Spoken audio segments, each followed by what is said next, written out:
Why is it not doing it? The lag is getting longer The lag every is getting time. longer. Yo, yo, yo. What's crack-a-lacking, all you beautiful people? Thank you for coming and hanging out with us today here in the Logistics Lounge. Got a wonderful guest, Mr. Scott Watanabe here. He is going to talk about all kinds of fun stuff. And drivers, what do y'all do out there as hobbies? Is there anything you do in your truck? Keep yourself entertained. We're going to hear a cool story about what one driver does here after our sponsor break. What is so funny? I just can't wait for some of these.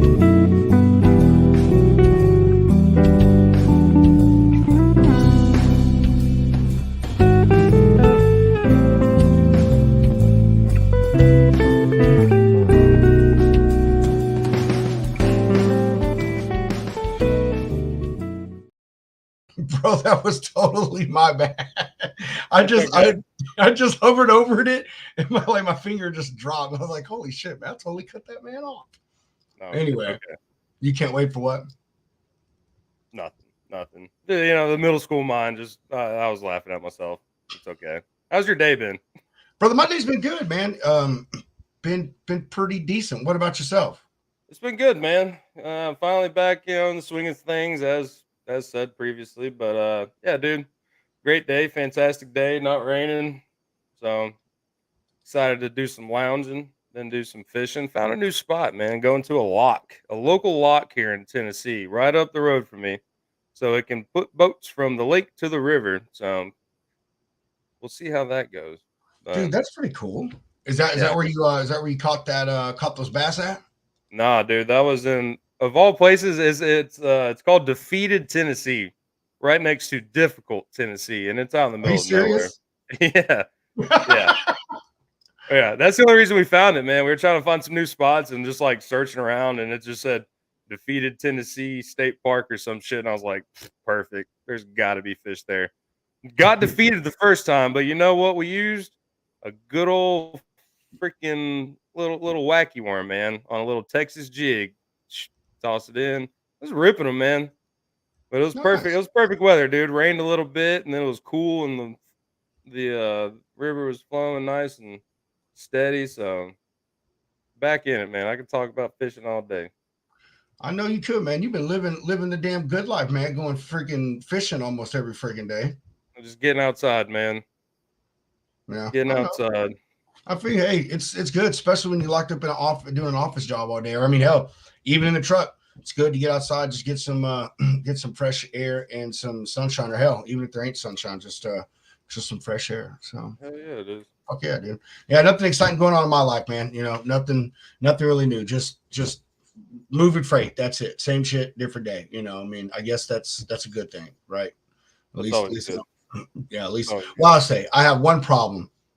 I have one problem, and I'm gonna make a post about this. Actually, is dude, I have a carrier that just does not understand the idea of pre-cool. Like, no matter how many times I've said something to them, actually, I would say reefer carriers across the board. Well, I would say a lot of reefer Ah, carriers now. A lot of reefer carriers now do not pre-cool. And it has been such a major issue. But I have one guy, man, on a dedicated lane where I have consistently told this guy, listen, you have to be pre-cooled. And he's like, it doesn't matter. They're not going to load me until the last 30 minutes anyway. I'm always pre-cooled by then. I was like, but that's not what they want. They want you pre-cooled when you show up, man. And yeah. You're the not guy, burning that much diesel, bro. Hop out of your truck, take a yeah. left turn, And I flick try to the be under, switch. yeah, I try to be understanding, man. He only lives like 20 minutes away from the facility. I get it. It's the middle of summer. But like I told him, dude, hey, that is a problem you have to solve. And the solution to that is you showing up earlier and sitting in your truck or whatever it is for an hour or whatnot before you would leave and pre-cool that thing down, regardless of whether you want to or not. That's what needs to be done. And he just doesn't do it. Dude, he's awesome with everything else, bro. Everything else is great, but it's gotten to the shipper so bad that now they want me to replace the guy. All because of that. Because I mean, it sucks because, man, I I don't mean, want to dude, do honestly, this. I would just call and be like, hey man, I will pay you $20 more to run your reefer an hour or two early. Like, come on. That's not insane. Maybe that's the solution, man. But I use that point is, man, I've been having a lot of reefer carriers that just they're not pre-cool. And even if you tell them several times, you put it on a rate con. And to me, as someone who pulled reefer freight, like that's common practice. Like that's just what you do. As soon as you know you have a load, you change that set point, and so you can make sure that you're where you need to be, so you don't slow down the loading process and hold yourself or the shipper up later on. I don't know. I don't. Hey, I can tell you at PCT Logistics and SBF, our trailers and warehouses are always cooled. Okay, we are not scared to turn those reefers on. So hit me up. I love your shameless plug, brother. It's all good. I'm all about it. This is our show, man. Got to get it in. You're right. It is our show. We can do whatever the hell we want. And you know what else will allow you to do a lot more of what you want would be when you do GPS tracking and you have Gigo tracking your freight with you. You can just check on it from anywhere, anytime. You can see it any place in the world. And you go to that link at the bottom of our screen there and get yourself the special deal. And I don't know if Amazon Prime days are happening yet. I don't know. I'm not trying to keep up track with it, but they're going to be doing the Amazon Prime deals, all that stuff. So make sure you go on there and check out on those deals too.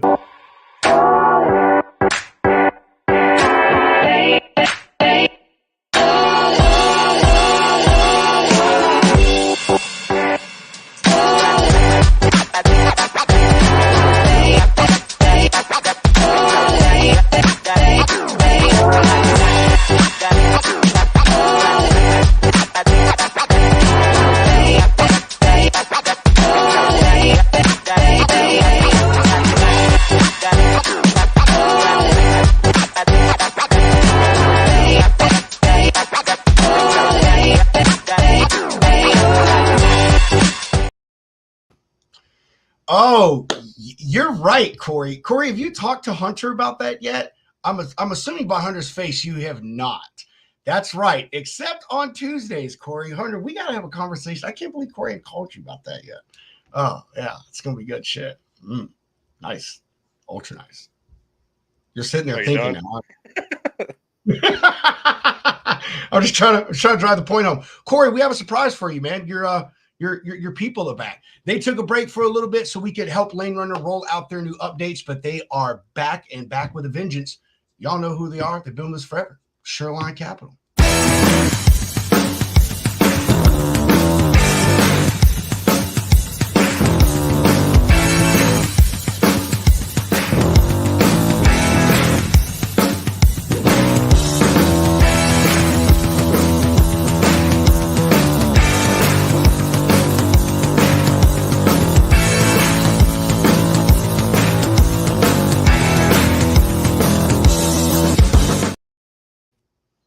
It sure feels fine to have Shoreline back.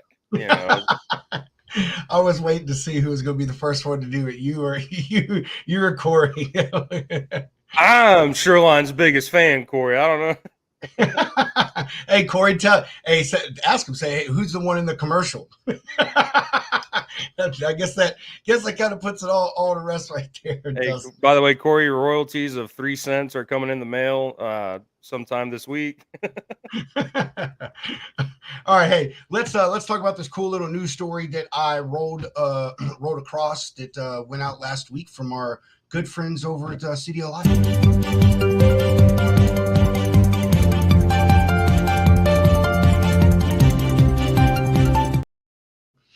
All righty. Today, something a little different. You know, usually we try to touch on some type of information, something that's going on in the industry. This was something I thought was pretty cool. Also, got a great little video that I'm going to show after it, so all y'all can see this guy's incredible craftsmanship.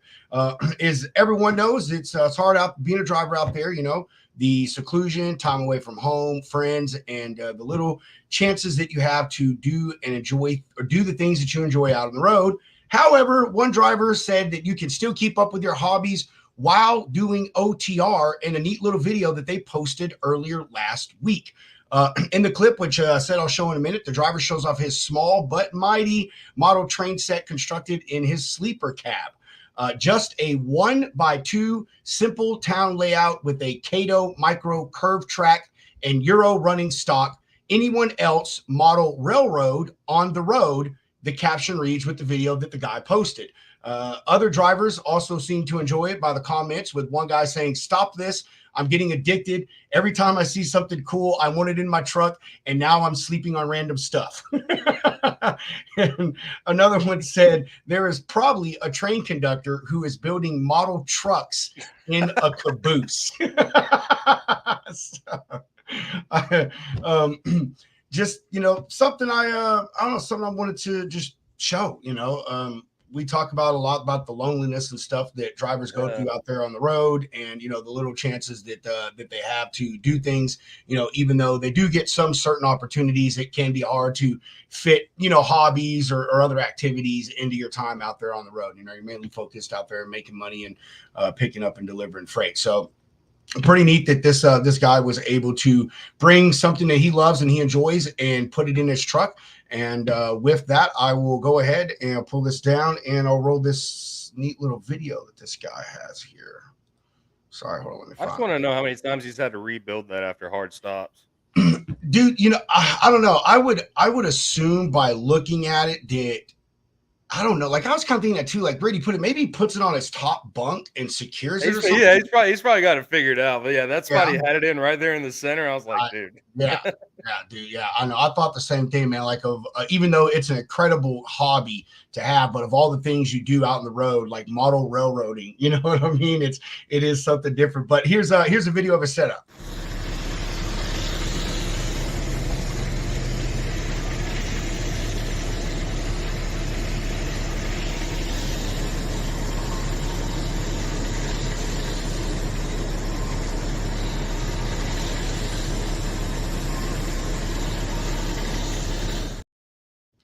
I think that's pretty cool, man.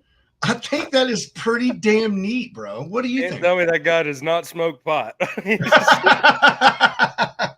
Watching the 2 trains go around real fast. That's cool though, man. I've seen some guys take some different approaches, like some cats that have, like their own trucks custom built, they have like little racks on the back of their motorcycle, or some guys, take a bicycle out, like shit, if you're like younger, whatever, skateboarding.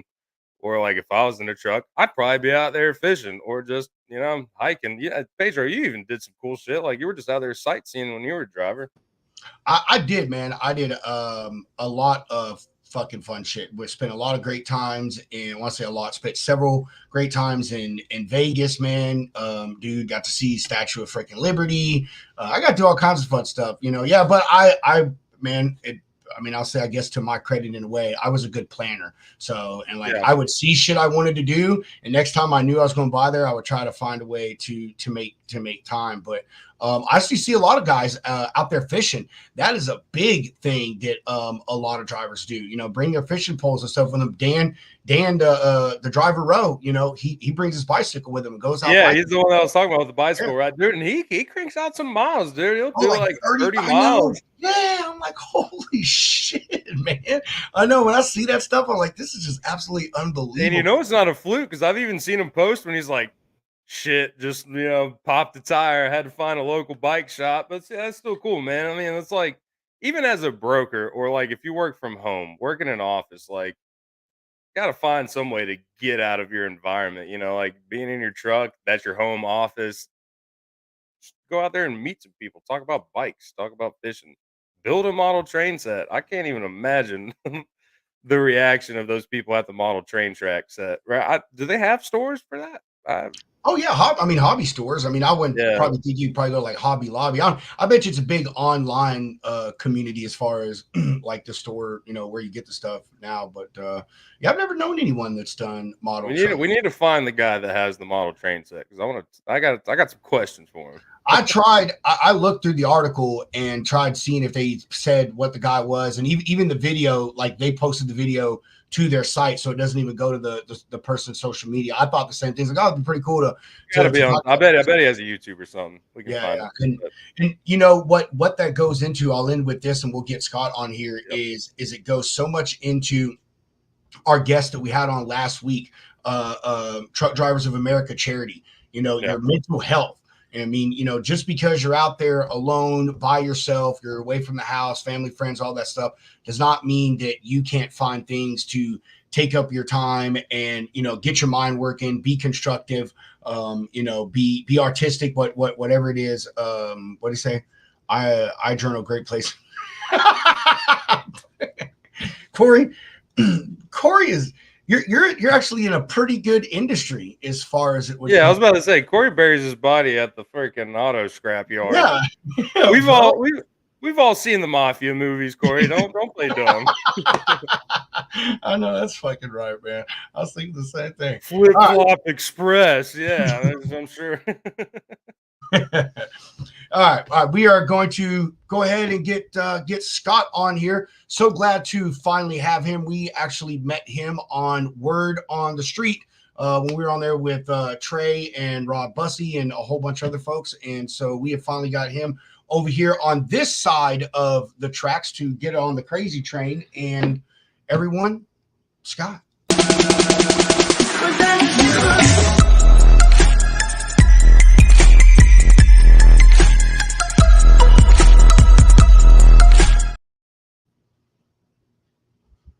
You're muted, Scott. What's funny is if anybody from the Word of the Street crew sees that, it's going to be like, oh, that's pretty common. So, but what's going on, guys? Oh, it's super common. That's just like the thing I do. I come in, I'm all muted, and it's very similar. We use the same streaming software, and so I guess, yeah, awesome. Thanks for having me, guys. I think when we were on the show that you did that, and Hunter made the joke. Oh, and look, we also have a technology Scott because he calls me technology Rob. So. The StreamYard Sensei, as you said. not so StreamYard Sensei, but Scott, man, welcome to the show. How you doing, my friend? How you been? How things going?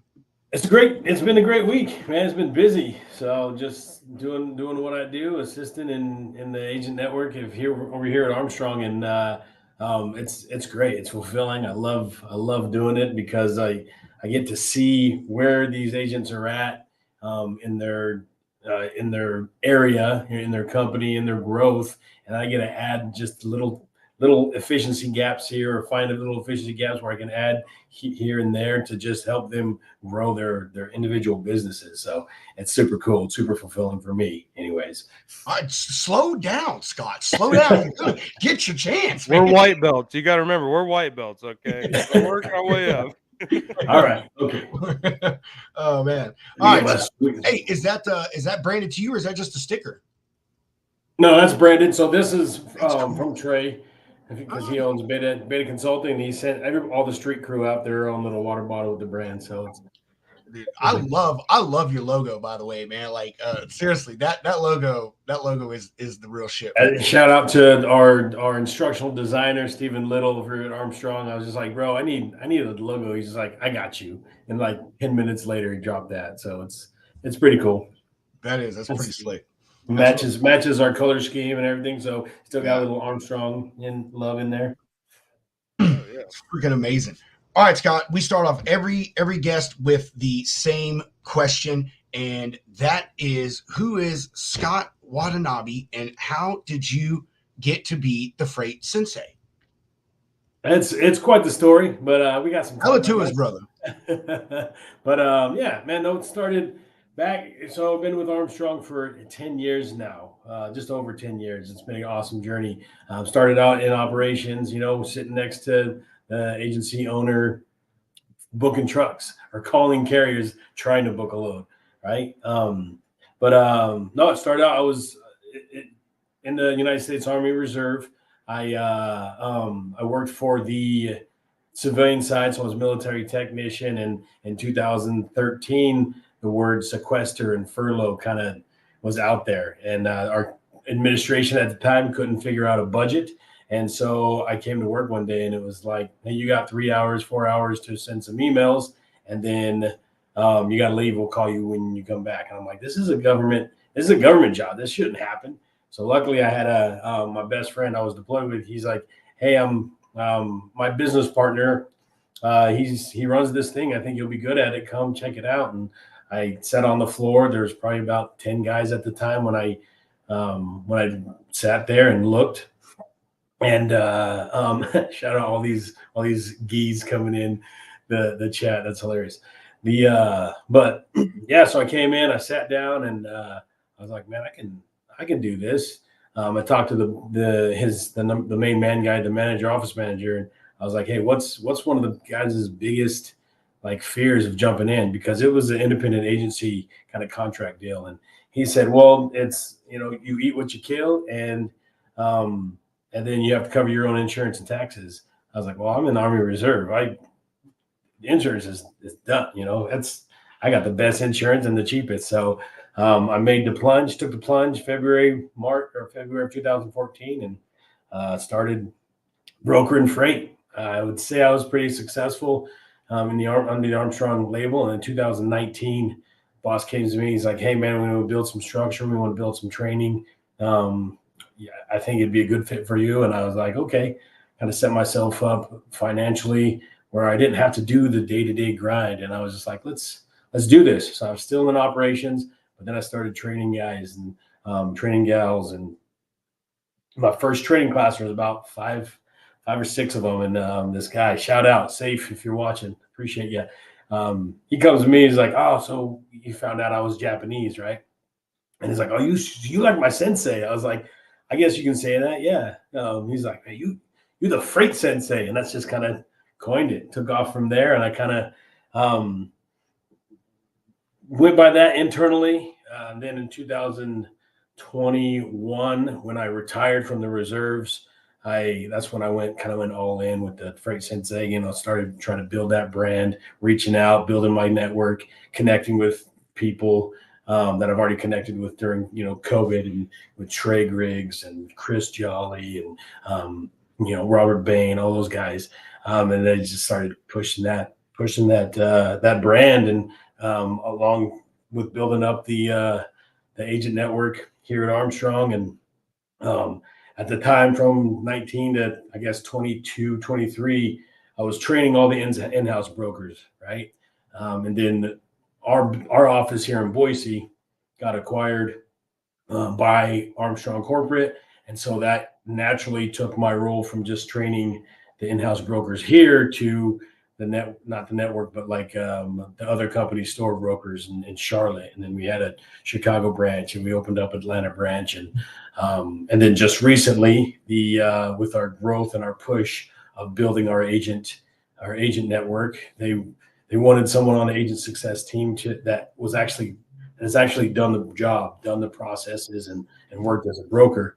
And I was like, yeah, let's do it. And so the last 2 months, I jumped in the role. Actually, this month, July 1st, was first day as the director of agent training and growth. And it's been a very fulfilling switch for me. But I'm still here in the Boise office, so I can still have that engagement with the company store brokers here on the floor. But being able to, again, go into these offices and visiting these offices to help them train their new hires, their new sub agents, and help grow their processes and add efficiencies is just super fulfilling for me right now. And it's I super enjoy it, if that's a word. Super enjoy it.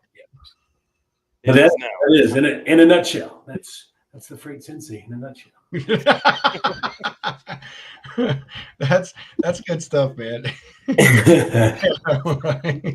the wax on, that's the wax off of it. So hey, but so before we kind of get into some nitty grittiness of it, man, I really want to spend some time and dig into some pointers, tips, tricks, wrongdoings, that you see throughout what you do with the agent development and everything. But I want to go back, so when your guy came to you and asked you to do this agent development, at the level that you were with just the agency, was that something that you had spoke about, something that you had thought about getting into? And Hunter, we promise we won't stick on this, but was that also a part of your career in the military, man? I know being an NCO is a lot about, it's all about leading others and developing those below you and those coming into the ranks and such. So how did that play into you falling from a broker to broker development? Yeah. So I think it came with the growth of any brokerage or any agency, right? When you're a small agency, all you're doing is you're grinding. You're on the phone, smiling, dialing, booking trucks. You don't have anything. You don't have any processes, maybe, or structures in place. And as we grew, we learned from our mistakes, learned from our wins, learned from our losses, and started putting those into place, like putting them on a structure, like literally on a piece of paper, on an SOP. As we were slowly gathering that into like a binder, or like we started building structure. And the boss, as we grew, because we went from, in about 5 years, we went from like 10 to 20 reps to 150 to 160 sales reps on the sales floor. So we had explosive growth because of how, the mindset of our agency owner, and the people he put in place. That's probably one of the most important things is find the people where you're not strong at, that they're strong at, and put them in the places and put them in the pieces, like a chessboard, right? Or chess game. And he was able to do that. He was able to find individual strengths. And I think that's one thing that I had a conversation with him about. He was thinking about adding more support staff and back office. And I told him, hey, I don't, I know I'm good at this sales stuff, but if I don't have to do it, and if it makes sense, think about me in a support role. And the way I had trained my sales team, and the processes, and how I maintain that style of leadership, and I guess mentorship as well, I soon saw myself as a go-to guy on the sales floor for when people ask questions. And I think he might have seen that, and that kind of helped spark that interest of, hey, this might be our guy, because he's already developed relationships. He's able to develop influence on the floor. It'd be an easy transition for him. And that when it finally asked, I was like, yeah. I mean, you just let me know what the process is, and the steps are. And it was about a year. I was still training, but I was still like customer sales rep. So I still had like 2 major accounts I was still trying to manage. But as soon as we decided, hey, this has to be a full time, set aside, or I gifted my accounts to other reps, and then just rolled into it. So it was definitely a conversation. It was just where and how do we build it? Where do we go from where? And look at the steps on when to activate all that. So you're a bit more than just training. You're kind of a jack of all trades, and it almost sounds like a consultant, like an internal consultant. Like talking about finding people's strengths and putting them in the right spots. Like a puzzle. Or like I always like to talk about it like building a house. You got your solid foundation, but you're not gonna like, put a window in the laundry room, or something like You got that. to That's know just where dumbing out. 100%. Yeah, like Yeah. So you know where that's awesome. And yeah, I might I have missed think this that's where yesterday. the role So, kind of oh, developed, go on, man. I or didn't mean to cut you off. no, sorry about that.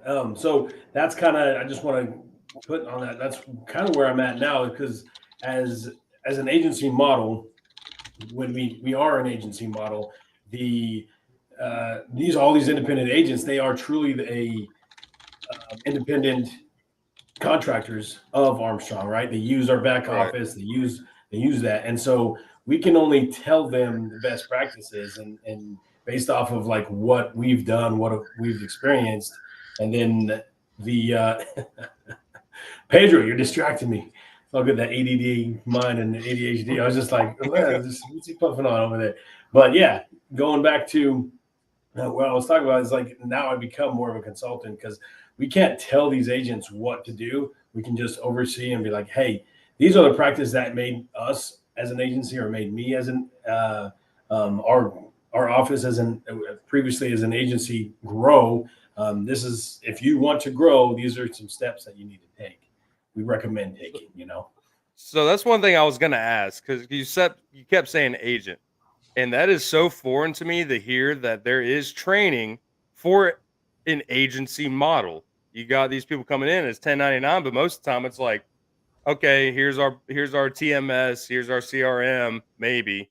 And if you want DAT, all this, you got to pay for it, yada yada. Which I mean, that's neither here nor there. But It is wild to actually have like that kind of structure within an agency model. Talking about like Yeah, different options.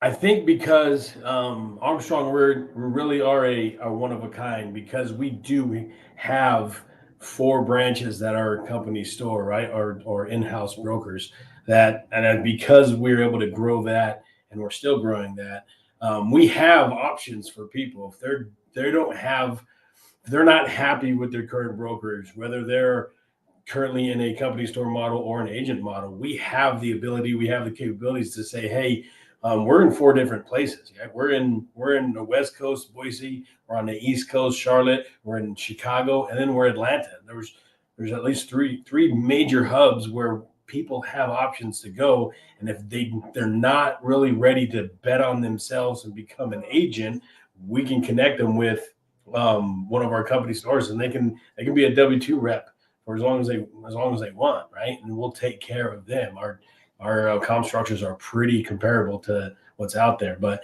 if they truly want to get out there and become an agent, we also have like mentor agencies where if their GP or their current book of business isn't quite up to the level that we would take on as an agent, we can introduce them to an agent owner that would be willing to take them under as a sub agent. I mean, they have to check all the boxes, but they can come in as a sub agent and still be successful. So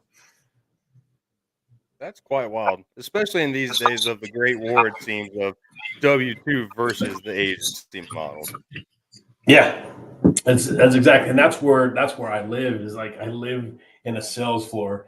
If I look out right here, I can there's a sales floor full of W-2 agents. But day to day, I talk to agent owners, and the cool thing is like the agent owners all have their own W-2s or their sub agents as well, and so the process or the introduction to the agent success team that Armstrong has brought on, which is, to be honest, it is fairly recent. Like we just started this year. We're like, hey, if we're going to try to continue growing our agent model, we need agent success team to complete, to look at all our agents and continue help them grow where they're at, making sure their onboarding and their transition is perfect, so that way anything is where everything, when they come on, they can just get on rolling. So what's up, Reed? I have my hat somewhere, but It's in there. it's in there. So the agency success team does that fall under the Freight Sensei dojo? Are you training trainers? Is that also a part of your role? So it's a growing thing, right? So yeah. We have in-house trainers for our company stores, and currently my role, it's only been 24 days officially, and so as we grow, the goal is to grow our agent success team. But I work in conjunction with our director of agent success, Lee Knox. Shout out, best swagger in the industry. But he and so his ultimate goal is to just build that success, and then any operational training needs of the agents he pushes over. Is like, hey, Scott, this is guys what they need. So I set up a plan. I'll do either micro learnings or hour setups, anything it needs to do. Like if they have sub agents that they just don't have the ability to actually train, then I'll set up 1 hour session, like 4 1 hour sessions, just to get like the basics of logistics, brokerage 101. And if they're on the customer sales side, I'll teach them like prospecting 101, customer sales 101, cold calling 101. And then it's up to the agent owners at that point. But we're trying to build that success within the agent network. Scott, I want to get your take on, what you feel are the shortcomings in the training realm when it comes to not just new agents. Well, actually, let's start there. Let's say newer agents. What do you think is lacking in this industry when it comes to getting these people out there and having them do business with honesty and integrity, doing things right, not cutting corners, not fucking up the supply chain? What are your thoughts on that? I think we just need that, right? There's just I think the lack of training or the lack of individual development and the lack of leaders who want to keep that stuff accountable is why we're at where we're at, right? Like we have all these old school brokers. I've been in the industry for 10 years. I feel like I'm an old school broker as well because but I've done it. We've experienced what not to do because we decided to take that corner or cut that corner. We've decided to take that shortcut, and it didn't fall well with it in the long run. And so learning from those experiences tells us, hey, if you're not willing to spend spend money on individual training, individual development, it's not, you're going to fail to grow, or you're going to grow slower as a company. And so all the bad practices comes because we have old school brokers that aren't being held accountable for their actions, and then it's keep putting a bad name out there for the term broker in a sense. I'm with you on that, man. I think the brokers have just gotten really bad name on both sides of the spectrum. Both with the carriers and some of the shippers as well. For as you just said, a lot of the shortcomings and bad habits that have been passed down, through the years. I guess coincidentally, I made a post about that today. A little funny thing. People purposely underbid a customer. This is a frame of mind, a fucking tactic that even I was taught. Oh, underbid them on a couple of lanes, and know you're probably gonna take a loss, but you'll do them a favor, and they'll give you freight and give it to you at the money you want. And it's like, man, like that's bit me in the ass twice. It did, and I know other people it's not worked on, and it gives, to me, that goes with the bad thing, because you're not doing the process properly as a broker. You're undervaluing yourself, the services that we provide, your company, your brand. You're also selling a lie to that shipper. I feel part of our jobs as brokers is to educate shippers and let them know the truth about where rates are, what it is that I'm tacking on to you for you to pay me for my services, what this driver expects. And so, I think things like that, man, those habits, they're dying hard, and they're just continuing to be taught and not untaught by a lot of the old school and by a lot of the other underhanded ones as well. Well, to add on to that too, is also if you're an organization and if you have developed processes, you need to make sure that's part of the continued development. You need to make sure that your leaders are aware of the process. Does that make sense? Because if your leaders aren't aware of the process and they get handed this new fresh green rep that knows everything about freight because they just got out of the dojo, but then the leader's like, oh, that's what you need in order to approve a fuel advance. Oh, let me check that. That's right. Or you don't need that. I've never had to use that. And so they start breaking down some of those good habits that you've tried to put in them. And then now these old school brokers are like, we don't have to do that. So it's the leaders have to know your processes, have to respect the processes in order to keep accountability of those processes. Man, I love that. Shortcomings and shortcuts. There you go, bro. That's the depth of it. Shortcomings and shortcuts, man. Trying to take shortcuts in the process, bro. Well, even to touch on like some of the more veterans in this industry, like you started in 2014, which was a great time in the industry. Rob and I started a little bit later on, and it's a little bit different, but I've had training before where it's guys that, they've almost forgot what it takes. Like they almost forgot like the beginnings of a freight broker. So it's like, oh, dude, you just go on Google Maps and just look at their warehouse and see if they have trucks, and just tell them we have trucks in that area. And I'm like, is that it? Like, what's like, that's so basic to me. And it's like a 10 That's like Yeah, a small piece. That's a half a piece of this pie, this prospecting exactly, pie. And there's so and many with tools. a lot of organizations too, it almost seems like you're like a special case in this, like because you care about it and you've done it, and our conversation yesterday, you're like, man, this has kind of burnt me out. Like this is a good opportunity for me to carry on and like keep that fire lit, so you are passionate about teaching these people that want to know about it what they need to know.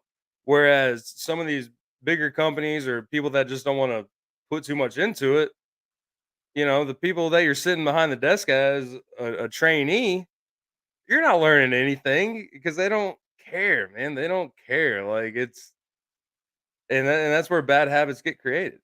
Yeah, And that's one thing, and that's another key thing to think about if you're an organization kind of trying to develop it is subject matter experts, right? In the military, we hear that. Hey, who's your subject matter? Who's your SME or your SME, right? Who's your subject matter expert on this? When it was the Army, it was like, okay, who can tie a demo knot the best, so that way you can go around, you can teach all these. When I say demo knot, I mean a demolitions knot. Sorry, military terms, but take that on your broker's floor. Who is your best cold caller? Who is your best prospector? Who is your best, carry negotiations? Use those.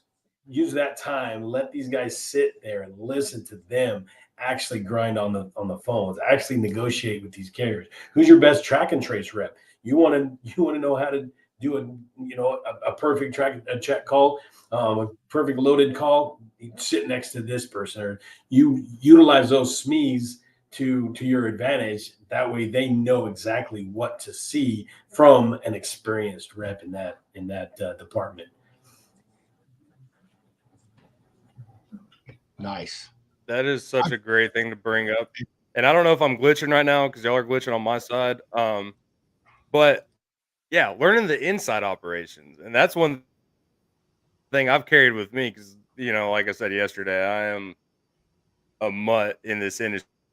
It seems I've worked for so many people, but like one of the main things I always make sure to do is find who I need to contact for what, who's the best at what. Like it's not just selling and but really bringing in the like you are a part of Armstrong or PCT or Pedro's company, like Matt, you're saving time. Like it's so many little things, so many details Yeah, that come to being a freight broker. It's not just, hey, I have a truck.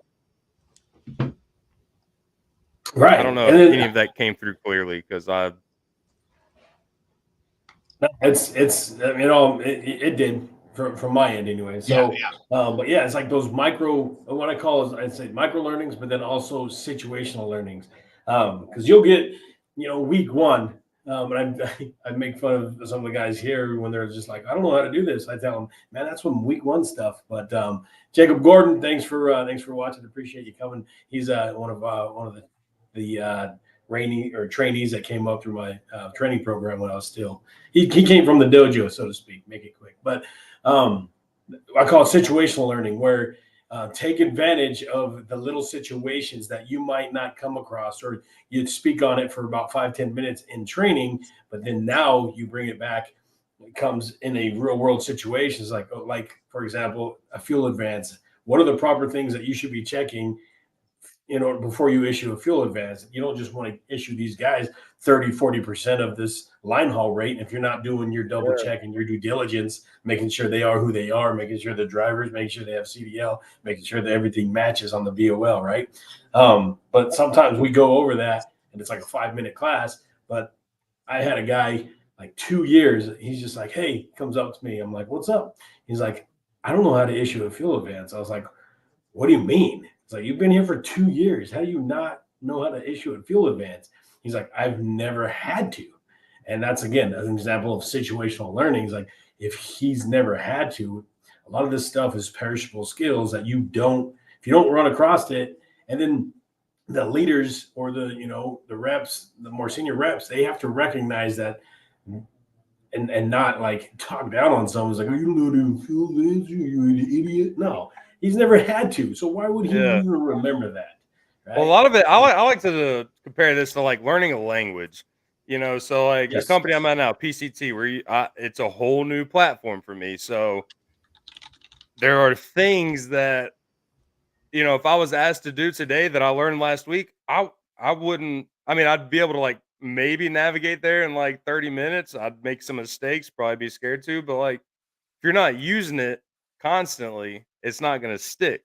So like, yeah, that is a great point. So like, what are some of the things that you touch on that are unique, you would say, to like different trainers? I don't.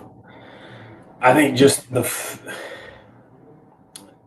yeah, I guess how to phrase that question, like to different trainers, to different trainees, the uniqueness is being there. I guess knowing that, giving them confidence that I've done the job. I've been in there. I've been in the seat.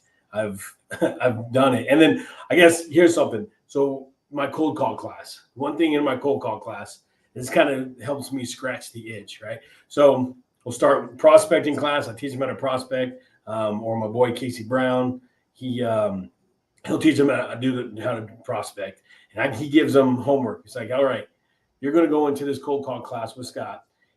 You need to bring 3 or 4 prospects of your own. Okay. And so I'll go through the introduction of, hey, here's my prospect, or here's my cold calling tactics. Here's what I like to say. I teach, hey, be basic, be simple, but be you, authentic. And then after I go through some like common objections, we're all customer routed, we're all local, or we don't deal with assets, right? So teaching them how to do that. And then I was like, okay, pull out your numbers, give me your numbers, and then I'll straight up make cold calls with them or in front of them.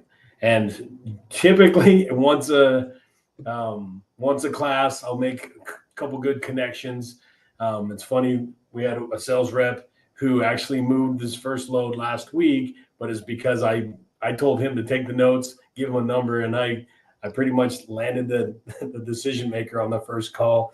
Almost got a quote, but I at least got an email, got a next step, and then he's been following up ever since. They finally just moved the load, so that helps me kind of scratch the itch. But I think I don't know of anybody who does that in a cold calling class. They just teach you how to cold call. They'll maybe show some examples, listen to some examples, but I've only seen myself actually pick up the phone and make cold calls with these guys.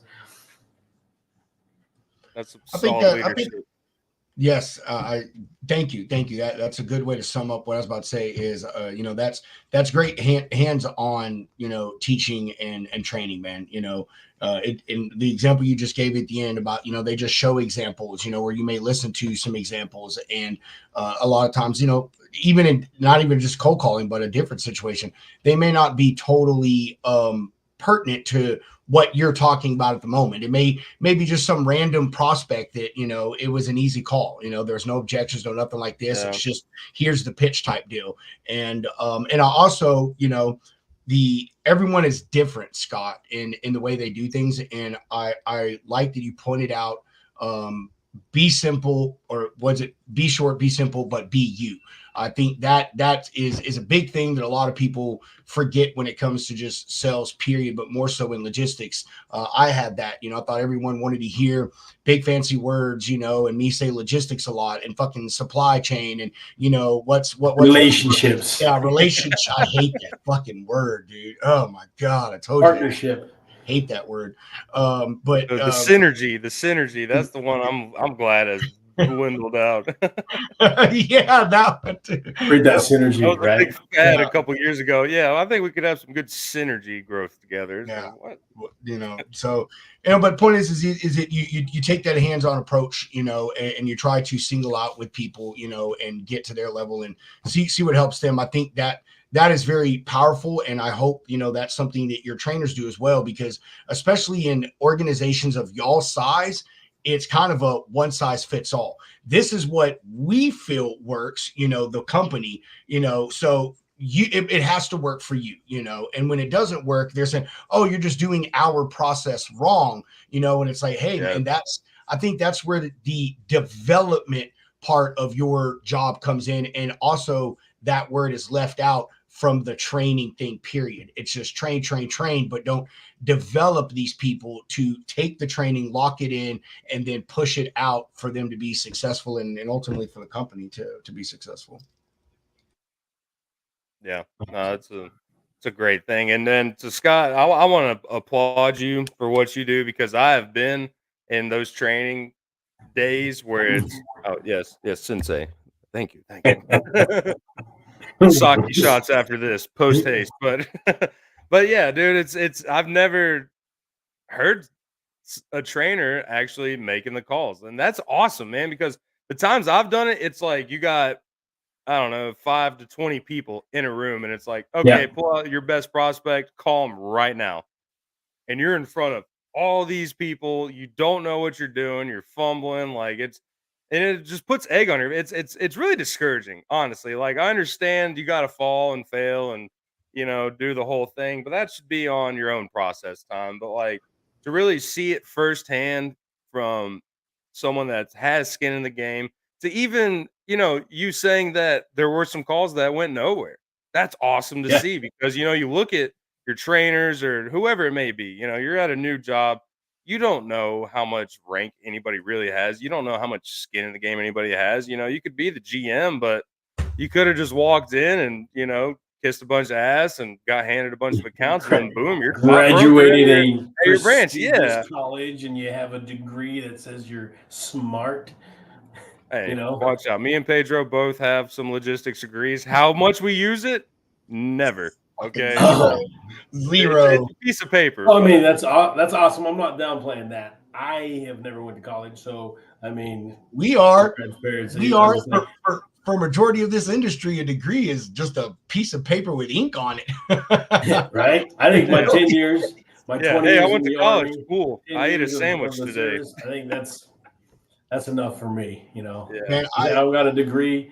Pedro would go, I don't got a degree. I got a PD 214, So. Dude, hey, I have to say, man, my start in logistics, dude, it came from the Army, brother. I mean, it really did. And the military, it served the exact purpose that I needed it to serve. I wanted it to be my career. Things didn't go the right way, but it inevitably gave me a career, man. I was an 88 Mike.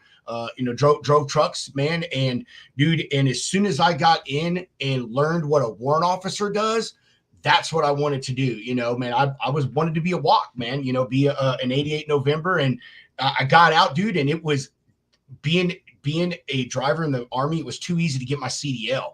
I mean, companies just welcomed me. I got out at the height of the war too. So all the love was there for the veterans, man. And, it did. I continued that evolution. I love driving. And then, because I'm a person that likes how things work, and this is something from the military, Scott, and you did the saying, know the job of the person below you and above you, and that's what I did as a driver. I used to chill and talk to the fleet managers, to the terminal managers, to the safety guys. I wanted to know what their processes were, how they thought, and give them perspective as a driver. And, I was like, man, like this would be cool. Maybe I can make an impact here, and be something to a driver that they need at a certain time. And so, it was a continuing development for me, and I had good mentors along the way. And even where I'm at now, presently as a broker, my boss has been my greatest mentor, man, and my greatest backer. He's always finding ways to make us successful. He is an amazing salesman. He's an amazing people person, and all of that shit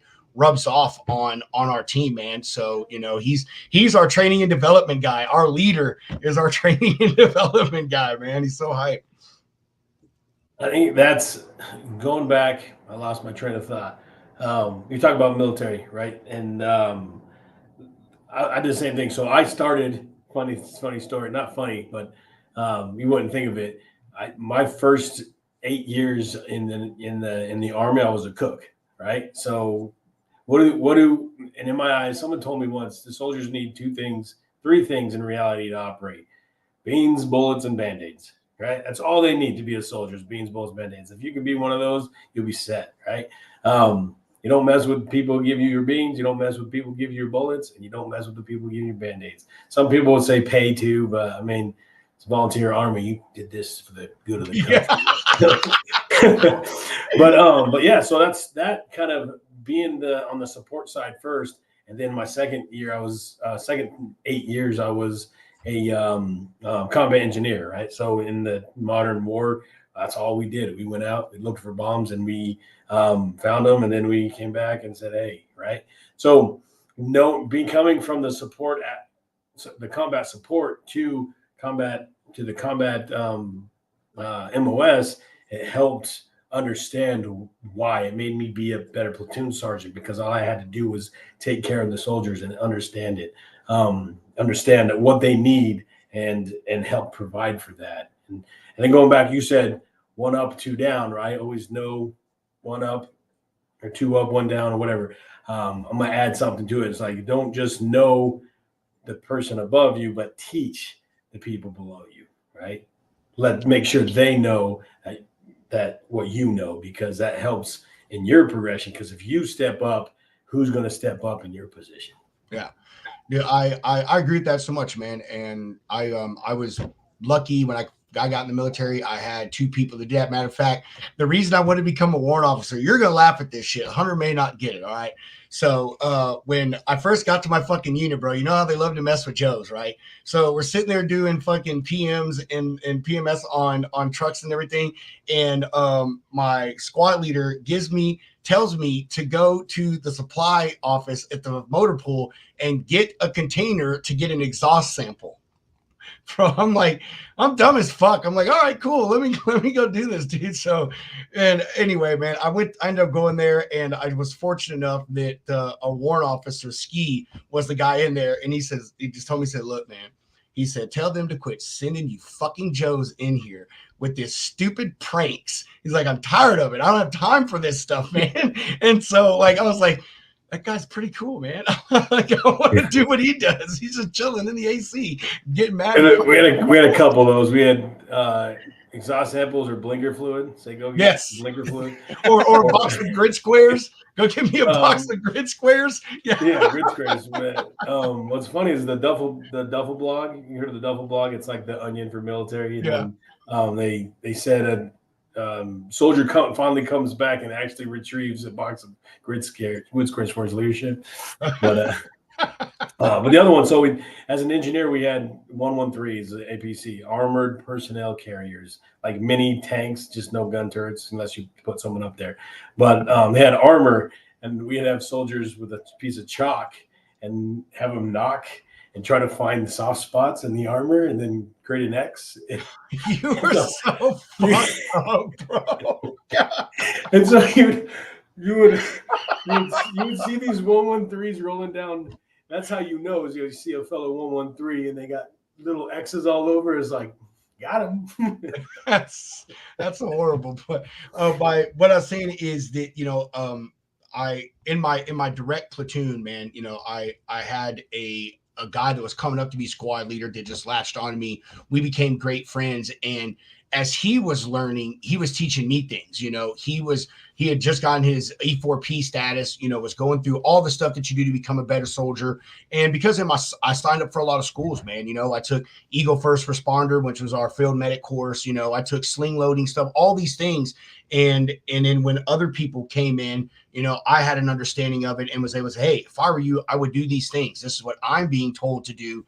I would do that. And I agree. It is a lot, you know, to push those things downhill and help those other people below you. And all of that stuff continues to trickle down, but it has to be done the right way too, though, because we can go back to what I said previously, man. And what we started this conversation with is, you know, the older people who like to find shortcuts or have certain shortcomings or forget how valuable full processes are. You know, they can pass on bad habits and do bad things. So it's a two-way street. That's why training and development, man, I think, I know, we all know it has to be continuing, and it has to be ever changing and evolving with different markets, you know, different climates, you know, whatever type of different freight you're doing.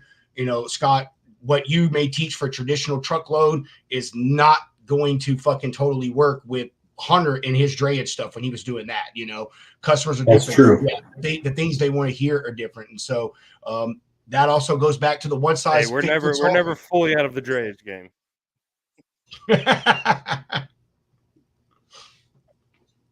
You working, Hunter? Yeah, he's driving. No, he he heard Email. E4P and just like I'm done. Yeah. I told you, man. Y'all start talking What's funny is military, like, and I'm gone. The pre-show, he's like, you guys start I was talking. like, oh, I need to military, set up a follow-up. Here we go. But this all wraps around, Hey, right? no, that's what we call As you said. time management, okay? Yeah, That is proper time management. You guys talking military. I'm over here shooting off a quick email, so. But I heard Dre, so that was the shiny thing in front of me. Perfect. You heard Dre, he's like, oh, yeah, I got you. What, you guys need a short distance from a port into a warehouse? I got it. Right? I got ships in that area all the time. Sir, we're located in Omaha, I can Nebraska. talk accessorials all. Hey, rail. That's right awesome. there. Boom. But it all comes back to, come down to development, right? That's the reason, right? If you can't maintain professional development, individual development, you'll get stagnant as an office, you'll get stagnant as an agency. You have to always know where you want to go, set your goals up, and then start applying training and development towards those goals and up to help that growth. So, hey, fucking tracking, Sergeant. Fucking tracking, man. This was the last time I said "whoa," man. That's crazy. Dude. I know I can't, man. Hey, funny, dude. I was so fucking stuck on that word for probably 2 years after I got out of the Army, man. I don't know why. It was just like my fucking word. Gotta love it. I probably said it in 15 years. So now I'm going to be saying it for the next 2 weeks. Yeah. Scott, all right, man, we're winding down on our time here, but I want to give you a final opportunity, man, to touch on any things that you feel are pain points, problems that you see when it comes to training and development from other companies, maybe bad habits or maybe good things that you see that you think should be implemented a little more. Yeah. First, implementation of a training program. If you can't do it, if you don't have it for it, there's programs out there. There are people out there. Now, don't get caught in the YouTube broker trainers, right? There's plenty of those out there. So do your research. If you're looking to be an agent, you're looking to be a W-2 rep, do your research and making sure that the company has a training program. Just at least has one. Some of them are good. Some of them are just in the beginning stage. I feel ours was still in the toddler stage when I left it, because we're still developing one-on-one connections, right? With our reps. Up until like 8 months, we're still connecting with them once a month. So just get in there. I guess the pain point is there's not enough training in the market. Structured training, professional training, but there is. You got to just go out and seek it, find it. Shout out my boy Nick Dangles with Sync Logistics Training. I'm not even associated partner. I just know he's got some good stuff going, and I was on his learning and development podcast webinar, I guess last week or last month, but then your leaders have to buy into training, and the best way to have them buy into it is get them involved. Hey, what are you seeing from these agents we're giving to you? What are they lacking? What could they be focusing more on? They need to focus on more calls. They need to focus on more prospecting. Be involved. Let them be involved, and then go seek it. And if you're a leader out there, don't be afraid to get involved with the training department. Be that subject matter expert. Give up an hour. It's 1 hour of your time, maybe once, maybe twice a week, where you can sit one of these guys and let them observe your operations, especially if you feel you're a great individual contributor. I guess as trainees or as trainers, don't be afraid of the criticism that comes in. Take that constructive criticism because if a sales manager comes to you and says, "Hey, I think your cold calling class sucks," I mean, because they're brokers, they're going to say exactly like that. It's like, bro, your class sucked. You didn't have to teach them anything. don't take it to heart. I mean, you can if it was me, if it was my class, because they've never sat in my class. But that would be a good point. It's like if you're a leader, if you're going to go with them and try to critique what they're doing, make sure that you participated and you saw what the actual training was before you go and critique it. But if you're a trainer, you get that criticism, make that adjustment, because it's those guys are on the outside or on the line, doing the job, seeing the results of your training. And if the communication is there, development is there, and the buy-in from the leadership is there, you guys should be good to go.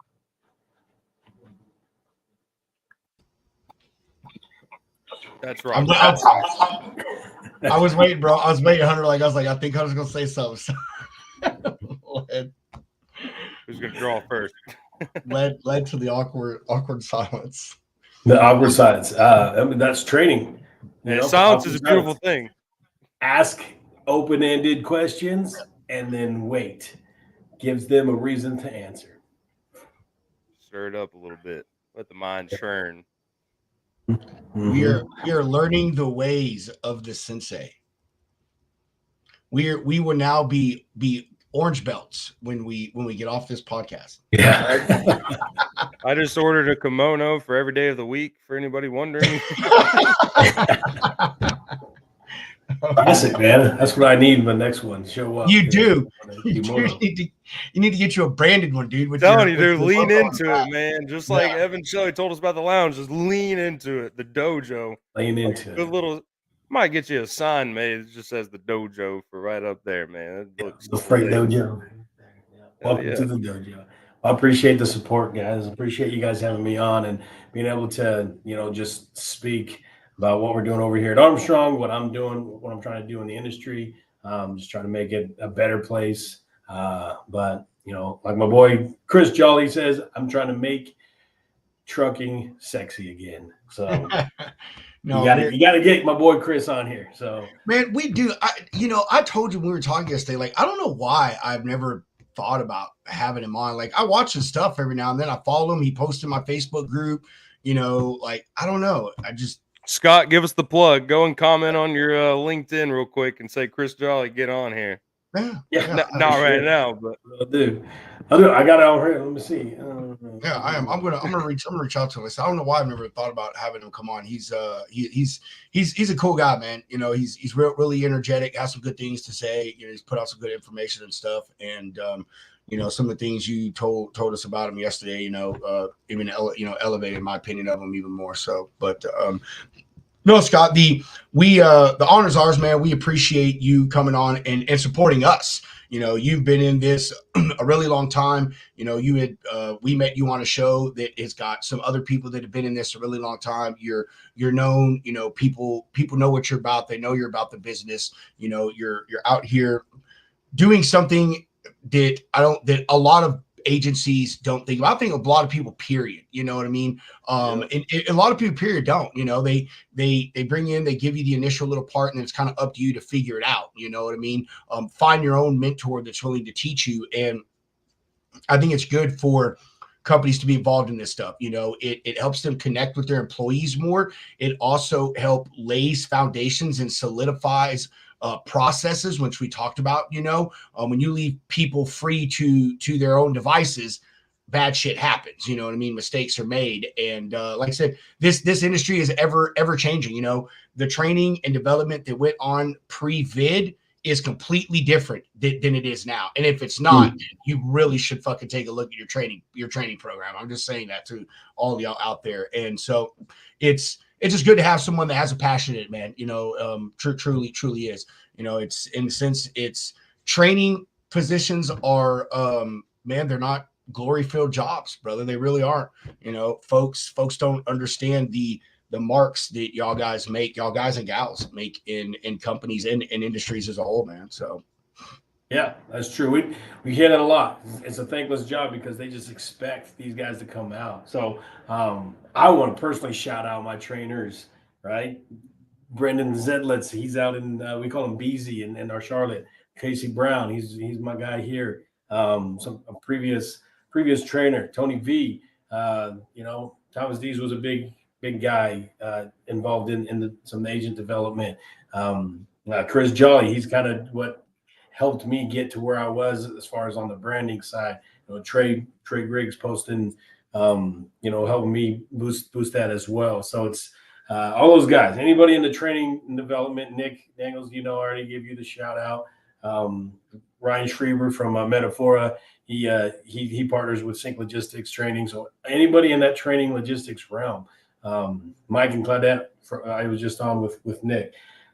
Logistics training, it's a must. It needs to keep growing and keep developing and keep evolving. I guess that's my last point is make sure don't let your training department stay where it's at. Evolve with the market, evolve what's going on, evolve with what's already out there, because there's always going to be changes, and you have to be able to accept the fact that the world's changing. You got to start to, I was always a fan. Hey, calls will never work. But guess what? We're living in a world where it's not just a call. Sometimes it could be sliding into someone's DM, text messages, LinkedIn, that social media marketing. All that is relevant to your sales strategy.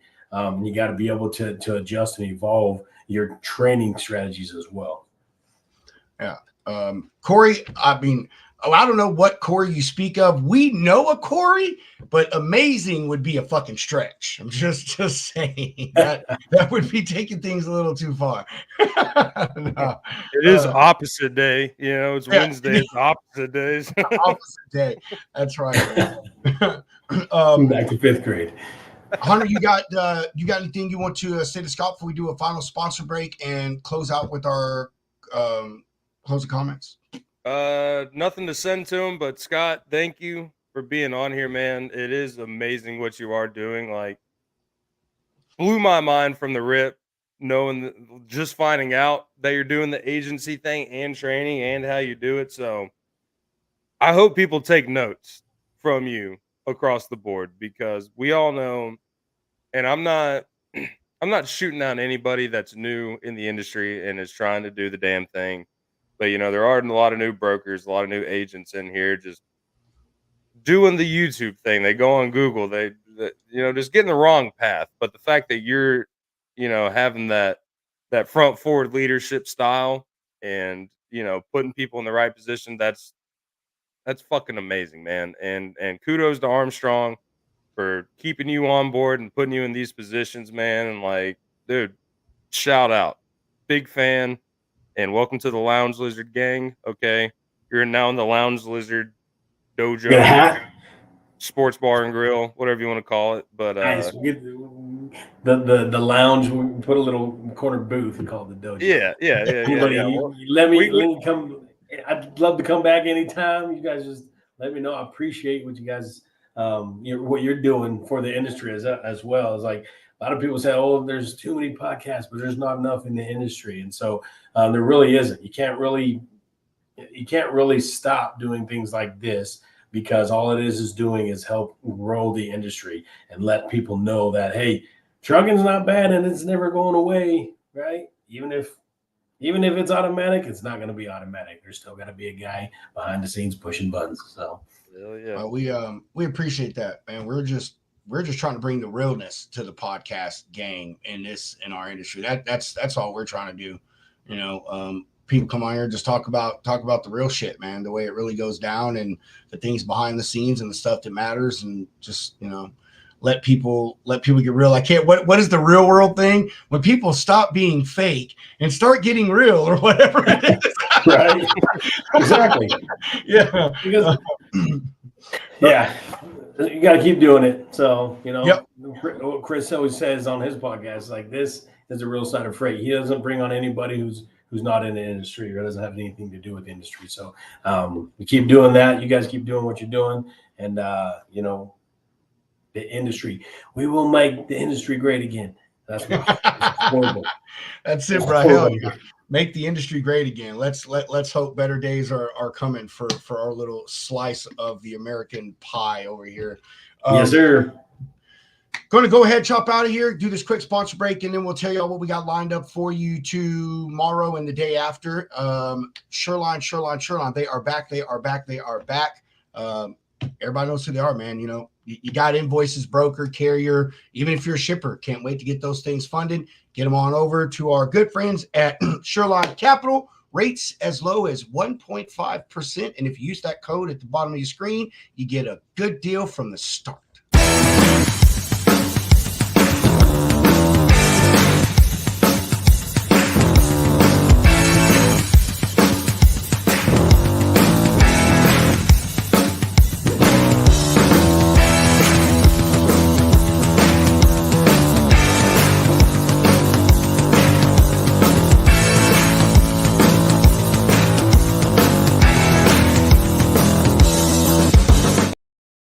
Another good deal right now is the one's going on with GGO, GPS tracking. That link scrolling to the bottom of y'all's screen. They got some good little packages put together for y'all. Make sure you go there, grab them up. That cell phone based stuff, it's going out the door. We're really to the point that GPS is the only way to go. Keep track of your freight, keep track of your assets, and mitigate risk with GGO. Man, stop, Scott. My ADT. Yeah, don't handle our sponsors like that, man.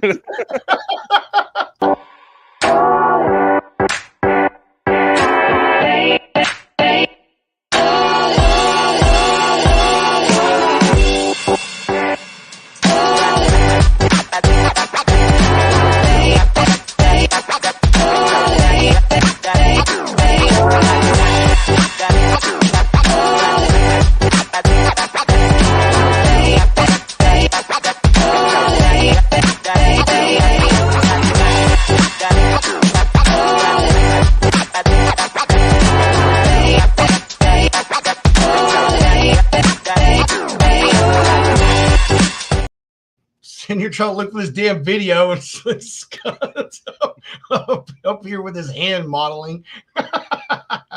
Got a white. Oh my God, man! Just stop, Sensei. Stop, okay? Awesome. Well, like shameless plug. Hey, seriously, if you're an agent or someone looking to get on an agency model, hit us up. ArmstrongTransport.com. Send us an email. Agents@ArmstrongTransport.com. Join a team that puts training first. Dude, I love it, man. Look at, we're gonna hire you to do our commercial, Scott. Ladies and gentlemen, the Logistics Lounge. Love that. Just send all your invoices to Jeff Dickinson. Yeah. The Bodacious Cowboy. All right, everybody, we are going to be out of here.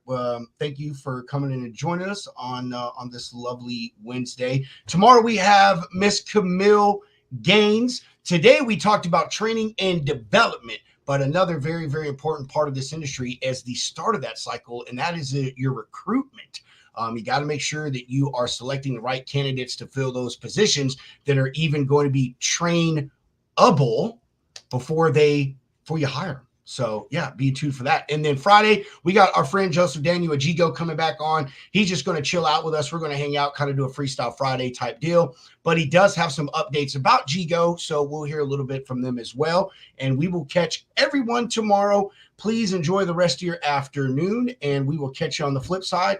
As I always say, chunk the deuces, Mr. Hound, roll that beautiful bean footage. I wish I had that Sensei telepathic option so I could do this and look cool, but see y'all tomorrow.